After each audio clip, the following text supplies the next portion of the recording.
The Last Mile. Chapter 1. Ghost Roads. The morning mist clung to Highway 85 like the breath of the dead, and Marcus Chin knew he was being watched. He crouched behind the rusted shell of a Peterbilt, its blue paint faded to the color of old bruises. Through the cab's shattered windshield, he counted them. 7 walkers shambling between abandoned cars, their moans a discordant symphony that never left his nightmares. But it wasn't the dead that made his pulse quicken. It was the living. 2 years since Atlanta fell. 2 years since he'd watched his medical residency crumble along with civilization itself. Dr. Marcus Chin, surgeon in training turned scavenger, healer turned killer. The irony wasn't lost on him as he checked the magazine of his Glock 19. 15 rounds. He'd need to make them count. Hippocratic oath, he whispered, a bitter smile crossing his weathered face. First, do no harm. The crossbow bolt whistled past his ear, embedding itself in the truck's door with a metallic thunk. Marcus rolled left as 3 figures emerged from the tree line. Raiders by the look of their mismatched armor and predatory grins. The leader, a woman with a mohawk and facial tattoos, was already reloading. Well, she called out, her voice carrying that particular brand of post-apocalyptic madness. What do we have here? Little Mouse thinks he can trespass on Viper territory? Marcus's mind raced through his options. The walkers were closing in, drawn by the voices. The raiders had higher ground. His only advantage was the maze of abandoned vehicles stretching for half a mile down the interstate. Look, he said, raising his hands but keeping his pistol ready. I'm just passing through. No trouble. The woman laughed, a sound like breaking glass. Everything's trouble now, Doc. Document. She knew. Somehow she knew. The first shot rang out as Marcus dove behind a Honda Civic, its windows long since blown out. The bullet sparked off asphalt where his head had been. He could hear the walkers getting closer, their shambling gait quickening as gunfire excited their primitive hunger. Time slowed. Marcus rolled from cover, firing twice. The first shot took down a raider who'd been flanking left, center mass, clean kill. The second went wide as he threw himself behind an overturned SUV. His medical training screamed at him even now. Asterisk, you could have saved that man. Instead you killed him. Asterisk. Shut up, he muttered to his conscience. Survival had its own ethics now. The mohawked woman, Viper he assumed, was moving between cars with practiced efficiency. Professional. Military maybe before the world ended. That made her dangerous in ways that went beyond simple brutality. A walker stumbled around the SUV's rear bumper, its hospital gown hanging in tatters. Marcus put it down with a single headshot, but the sound drew 2 more. The dead were closing the noose along with the living. That's when he heard the rumble of motorcycles. 3 bikes crested the hill, their riders moving with the fluid coordination of people who'd survived hell together. The lead rider, leather vest, crossbow slung across his back, sent a bolt through Viper's shoulder, spinning her around. The second rider, a woman with short gray hair, opened up with an assault rifle, forcing the remaining raider into cover. Marcus recognized them immediately. Daryl Dixon, Carol Pelletier, and the third rider, dismounting with predatory grace. Negan, the infamous savior leader turned unlikely ally. Well shit, Negan drawled, his voice carrying that distinctive mix of charisma and menace. Looks like we got ourselves a regular fucking party out here. Viper, bleeding but still dangerous, raised her crossbow toward the newcomers. Marcus didn't think, he just acted. His third shot caught her in the chest, dropping her beside her fallen comrade. The remaining raider, seeing the odds, disappeared into the woods like smoke. The walkers, now a dozen strong, shambled toward the group from multiple directions. Daryl dispatched 3 with silent efficiency while Carol's rifle cracked repeatedly, each shot finding its mark. Negan, baseball bat in hand, crushed skulls with methodical precision. In minutes it was over. The highway fell silent except for the distant moan of scattered dead. Dr. Marcus Chin, Negan said, shouldering his bat. Heard about you from some folks up in Richmond. They say you got magic hands when it comes to putting people back together. Marcus holstered his weapon, studying the 3 survivors. Depends on who's asking. Smart answer. Daryl stepped forward, his crossbow still ready. We got people hurt. You interested in earning your keep? Before Marcus could respond, Carol raised her hand for silence. In the distance, engines roared, more than they could handle. A lot more. Whisperers, she said quietly. Beta's horde. They're moving this way. Negan grinned, but there was no humor in it. Well, Doc, looks like you're about to get a crash course in our particular brand of hospitality. Hope you're a fast learner. As they mounted up, Marcus riding behind Carol, he caught a glimpse of movement on the horizon. Hundreds of walkers, moving with unnatural coordination. And somewhere among them he knew were the monsters who wore the faces of the dead. The engine roared beneath him as they raced toward an uncertain sanctuary, leaving the ghost road behind. But Marcus Chin knew that in this world, safety was just another word for the eye of the storm. The real test was just beginning. Chapter 2, The Devil's Bargain. The Hilltop's walls had seen better days. Bullet holes peppered the wooden palisades like acne scars, and the watchtowers sagged under their own weight.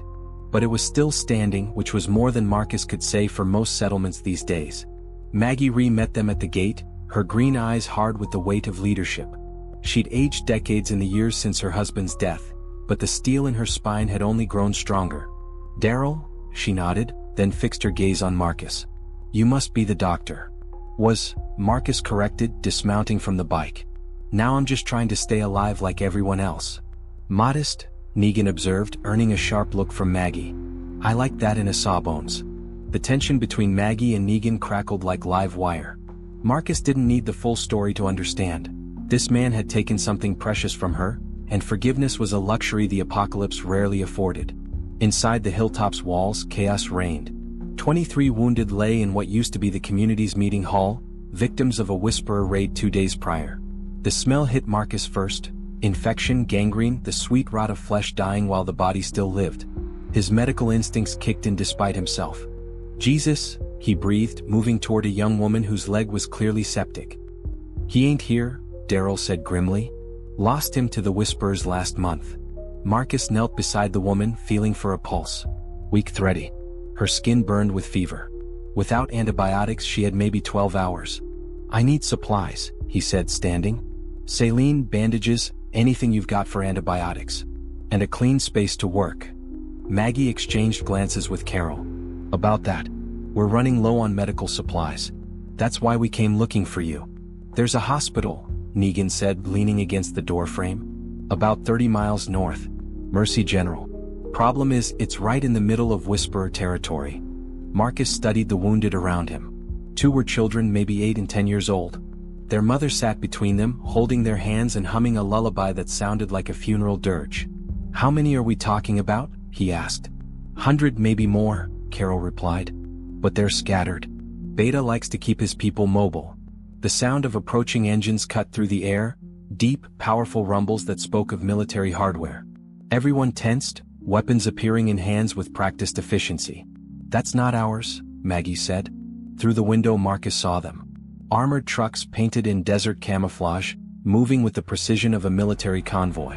The Commonwealth had found them. "Well," Negan smiled, but his knuckles were white around Lucille's handle. "Looks like the cavalry's arrived." The truck stopped just outside the gates. Armed figures in white stormtrooper armor deployed with military precision, taking defensive positions. A single figure approached, a woman in an officer's uniform, her bearing screaming authority.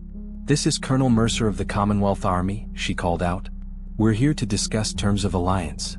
Marcus watched the interplay of glances between the Hilltop's leaders. Politics even now. Especially now. "What kind of terms?" Maggie called back. "The kind that keeps you alive when the Whisperers come calling. We know about the horde. 50,000 strong and moving south." The number hit like a physical blow. 50,000. The largest horde Marcus had ever heard of. "What do you want in return?" Negan asked, stepping into view. Mercer's eyes locked onto him. "We want him. The doctor.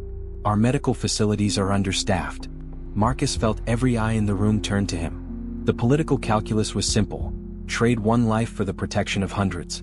It was logical. It was survival. It was also slavery with extra steps. "Counteroffer," Marcus said, surprising everyone including himself. "I'll go with you. But I want a guarantee, medical supplies for the Hilltop, enough to treat everyone here. And safe passage for anyone who wants to leave." Mercer studied him for a long moment. "You're not in a position to negotiate, Doctor." "Actually, I am." Marcus pulled out a small vial from his jacket, morphine salvaged from an ambulance weeks ago. "You see this? This is the last of my pain medication. That woman over there? She's going into septic shock. Without treatment she dies screaming. And these Commonwealth soldiers of yours? They're going to have to listen to it." He crushed the vial under his boot. I've spent 2 years learning that in this world the most valuable currency isn't bullets or food. It's hope. And hope has a way of spreading even when you think you've stamped it out. The standoff stretched like a held breath. Commonwealth soldiers shifted nervously. Inside the hall, someone began to cough, wet, painful sounds that spoke of lungs filling with fluid. Then Daryl stepped forward, crossbow casual but ready. Doc's got a point. You want him? You're gonna have to go through us. Carol moved to flank Mercer's position. Negan hefted Lucille with a predatory grin. Even Maggie, despite her reservations about some of her allies, stood with them. Marcus felt something he hadn't experienced in years, the weight of people willing to fight for him. It was terrifying and beautiful and completely insane. Interesting, Mercer said finally. Very well, Doctor. You have a deal. But understand, the Commonwealth doesn't forget debts. As the Commonwealth troops loaded medical supplies, Marcus worked frantically to stabilize the worst cases. The septic woman, Sarah, her name was Sarah, responded to antibiotics like a drowning person grasping air. The children would live. Most of them would live. You sure about this? Daryl asked as Marcus prepared to leave. No, Marcus admitted. But sometimes the only choice is which mistake to make. As the convoy prepared to depart, he caught Maggie's eye. Take care of them. Take care of yourself, she replied. And remember, there's always another way out. You just have to be willing to take it. The truck's engine rumbled to life, carrying Marcus toward an uncertain future. Behind him, the hilltop grew smaller, but the weight of the lives he'd saved, and the promise he'd made, traveled with him. In the distance, thunder rolled across clear skies. Not a storm, Marcus realized. The horde was coming. And somewhere in the Commonwealth's gleaming towers, new challenges awaited a doctor who'd learned that sometimes the greatest healing required the deepest wounds.